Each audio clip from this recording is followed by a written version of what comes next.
अस्सलामुअलैकुम। बीटीसी इस वक्त 1,09,000 के आसपास चल रहा है। बीटीसी का नेक्स्ट मूव क्या होगा, ऑर्ड्स के अंदर एंट्रीज बनानी चाहिए कि नहीं बनानी चाहिए, सोलाना और इथेरियम की डायरेक्शंस क्या होंगी, अभी मैं आप लोगों को डिटेल में समझाऊंगा और उम्मीद करता हूं कि मेरी प्रीवियस वीडियो से भी आप लोगों को फायदा हो रहा होगा।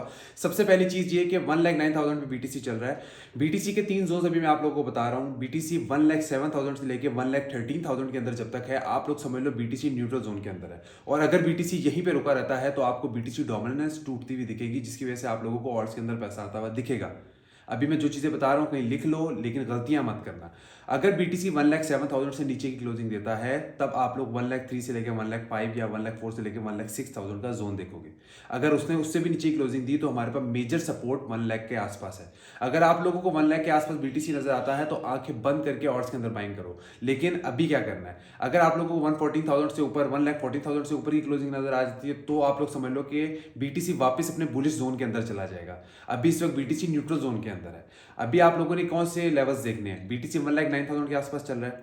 बीटीसी को अगर आप लोग प्रीवियस चार्ट्स के हिसाब से देखो तो पहले बीटीसी 1,00,000 से लेकर 1,11,000 के अंदर ही चले जा रहा था। अभी बीटीसी दोबारा उस जोन के अंदर है।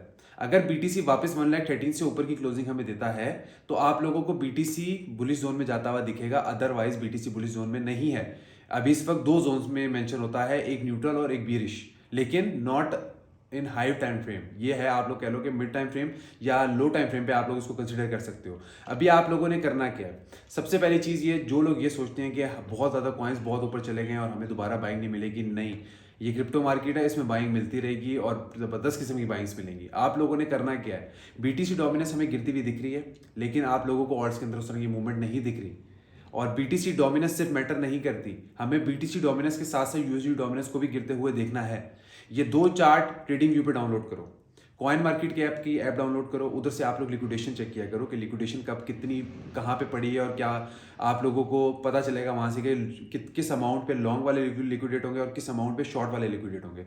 ये सारी चीज़ें आप लोगों को बताने का मकसद ये है कि आप लोग स्टेप बाय स्टेप क्रिप्टो को खुद सीखो, किसी पे डिपेंड ना करो। अभी आप लोग मेरी वीडियो देख रहे हो, कल को आप लोगों को मेरी वीडियो ना देखनी पड़े, आप लोगों को पता हो कि यार हम जो चीज़ देख रहे हैं हमें पता है कैसे देखनी है। अभी जो मैं जोन्स और सारी चीज़ें आप लोगों को बता रहा हूँ, ये सारी चीज़ें आप लोग अगर फॉलो करते हो तो इंशाल्लाह आप लोग मार नहीं खाओगे। अभी आप लोगों ने क्या करना है, अगर आप लोगों ने होल्डिंग्स की हुई हैं तो आप लोग अपने कॉइन्स को होल्ड करो, लेकिन ये बात माइंड में रखो कि अगर यूएसडीटी डोमिनेंस ने 4.52% से लेके या 4.53% से ऊपर प्रॉपर मोमेंटम के साथ क्लोजिंग दी तो आप लोगों को मार्केट से एग्जिट लेना होगा, मिड टर्म और शॉर्ट टर्म वालों को। क्यों? क्योंकि अगर 4.52 4.53 से ऊपर की आप लोगों को यूएसडीटी डोमिनेंस की क्लोजिंग दिखी तब आप लोगों को बीटीसी डोमिनेंस भी करेक्शन दिखाएगी। बीटीसी डोमिनेंस तो नीचे की तरफ जा रही है ना कंटिन्यूसली, जिसकी वजह से हमें ऑर्ड्स या तो स्टेबल दिखाई देते हैं या थोड़ा सा पंप ले लेते हैं। लेकिन अगर आप लोग बीटीसी डोमिनेंस को नोट करो, बीटीसी डोमिनेंस तो ऊपर की तरफ जा ही नहीं रही। जब यूएसडीटी डोमिनेंस से 4.52% या 4.53 से ऊपर की क्लोजिंग दी तो आप लोगों को बीटीसी डोमिनेंस भी ऊपर जाती हुई दिखेगी, और जब दोनों ऊपर जाएंगे तो आप लोगों को ऑर्ड्स के अंदर प्रॉपर क्रैश दिखेगा और बीटीसी 1,07,000 से नीचे आता हुआ दिखेगा, क्लोज होता हुआ दिखेगा। अल्लाह ना करे ये चीज़ें हो, मुझे पता है आप लोगों की, मेरी, हम सब की होल्डिंग्स हैं और हम लोग नहीं चाहते नुकसान हो, लेकिन मैं आप लोगों के वर्स्ट के सिनेरियो बता रहा हूँ ताकि आप लोग नुकसान ना करो। अगर आप लोग ये सोचते हो कि यार 1,07,000 के बाद हम लोग 1,00,000 तक भी जाएंगे, हम लोग 95 90 तक भी जाएंगे, तो नहीं, गलती कर रहे हो। मार्केट आप लोगों को अभी तक वो वाला डिप मार्केट ने नहीं दिखाया जो एक बहुत एक्सट्रीम का डिप होता है जिसके अंदर ऑर्ड्स -50% तक इजीली क्रैश करते हैं। तो ये मत सोचो कि आप लोगों को क्रैश होता हुआ नहीं दिखेगा। बीटीसी डोमिनेंस और यूएसडी डोमिनेंस, ये दो चीज़ें मैं बता रहा हूँ, अगर ये दोनों चीज़ें हुई आप लोगों को ईजिली मार्केट के अंदर प्रॉपर ऑर्ड्स के अंदर क्रैश दिखेगा। लेकिन प्लस साइड क्या है, अगर बीटीसी डोमिनेंस, अगर आप लोगों ने एंट्रीज बनानी है तो ये बेस्ट टाइम एंट्री बनाने का। आप लोग एंट्रीज बनाओ, लेकिन 4.5% 4.52 या 4.53% को नोट करो यूएसडी डोमिनेंस के चार्ट को, कि अगर वहां से ऊपर आप लोगों को क्लोजिंग मिल जाती है तो आप लोग मार्केट से एग्जिट लो। अगर एंट्रीज नहीं बनाई हुई तो बना लो, अगर बनाई हुई है तो इस जो जोन है, इस जोन को अपने माइंड में रखो कि 4.53% से ऊपर की क्लोजिंग मिली तो आप लोगों को एग्जिट लेना होगा। बाकी आप लोग अपनी रिसर्च जरूर करो, जरूरी नहीं है कि 100% जो मैं बता रहा हूँ वो हो, लेकिन मेरी एक्यूरेसी का आइडिया आप लोगों को है कि 99% अल्हम्दुलिल्लाह चीज़ें होती हैं ऐसी जो मैं बता रहा हूँ, तो 90+ ही मेरी एक्यूरेसी है। और दूसरी चीज़ ये कि अगर आप लोग सोलाना और इथीरियम के बारे में जानना चाहते हैं कि उनकी बाइंग्स हमें क्या करनी चाहिए, सोलाना आउट परफॉर्म कर रहा है, सोलाना और इथीरियम आउट परफॉर्म कर रहे हैं। उनका बहुत सी जगहों में बीटीसी BTC के चार्ट्स के साथ कंपैरिजन नहीं है। सोलाना इस वक्त आप लोगों को मैंने सोलाना की बताया भी है कि मेरे सोलाना फायर डांसर के नाम से एक वीडियो बनाई हुई है, उसमें मैंने सोलाना के बारे में डिटेल में बताया हुआ है, आप लोग वो भी देख सकते हो, जिसमें मैंने जोन्स मेंशन किए हैं सोलाना को हमें कहाँ कहाँ बाय करना है और क्यों बाय करना है। इस साल के एंड में आखिरी 3 महीनों के अंदर अंदर इसकी बहुत ज़बरदस्त अपग्रेड्स आनी है, जिसकी वजह से हमें सोलाना के अंदर उससे पहले पहले पंप दिख जाएगा। हो सकता है नेक्स्ट 2 मंथ्स के अंदर हमें सोलाना बहुत हैवी मूव दिखा दे। इस वजह से सोलाना का हर डिप बाय अपॉर्चुनिटी समझो, और डिप्स आप लोगों को सोलाना के मिल सकते हैं। अगर आप लोग ये सोच रहे हो कि सोलाना 120 से 150 पे नहीं आएगा, तो ये मेरी वीडियो सेव कर लो, 120 से 150 के अंदर सोलाना जरूर आएगा और इथीरियम भी डिप लेगा। आप लोग बस क्या करो, DCA स्ट्रेटेजी लगाओ, लेकिन तरीके से लगाओ। ये नहीं कि 200 पे आप लोगों ने पहला सोलाना बाय किया, दूसरा सोलाना बाय करो 195 पे, नहीं। आप लोग बड़े बड़े थोड़े से DCA लगाओ। अगर फॉर एग्जांपल 200 पे आप लोगों ने सोलाना बाय किया, तो नेक्स्ट सोलाना आप लोग 190, 185, 80 के आसपास करो, वो भी जोन्स को देखते हुए करो। आप लोगों ने आंखें बंद करके DCA नहीं करना कि मुझे लगता है कि यहाँ से मार्केट वापस चली जाएगी, ना। आप लोग जोन्स तक आने का वेट किया करो। अगर वो जोन्स में आ गया तो आप लोग को DCA लिमिट ऑर्डर्स लगा के रखो, मार्केट ऑटो DCA उठाएगी। और मार्केट को बार बार ना देखो। आप लोग क्या करोगे, मार्केट को बार बार देखते रहोगे, या आप एग्जिट ले लोगे या आप DCA कर दोगे। और अगर फ्यूचर्स में ये चीज़ कर रहे हो तो फ्यूचर्स में DCA आपको लिक्विडेशन के करीब लेके जाता है, एक तरह से मौत के करीब लेके जाता है। मैं ये आप लोगों को इसलिए कह रहा हूँ क्योंकि आप लोग बहुत बड़ी गलतियां कर रहे हो।